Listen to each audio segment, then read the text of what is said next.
The trial for the five players accused of essaying a woman back in 2018 at the Team Canada World Junior Fundraising Gala is set to take place in 2025, so let's go over all the details about this case and everything that you need to know.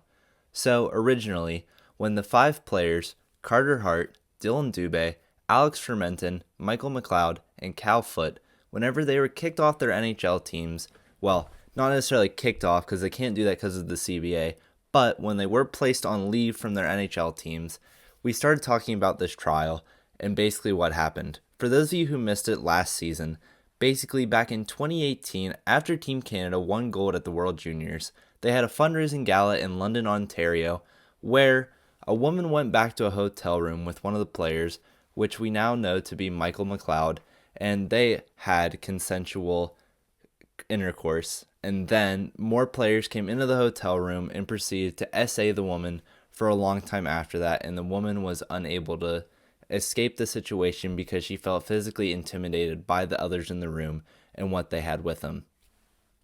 The victim in this case did file a lawsuit against the players whenever this initially happened, and Team Canada did settle with her out of court for an undisclosed amount of money. And then, due to public outlash, the London, Ontario police eventually reopened this case and filed these charges against the players after they found reasonable evidence that this did happen and that there's more to this case. Now, originally, the trial was supposed to take place in around September of 2025, but earlier in November of 2024, it did get moved up, and now the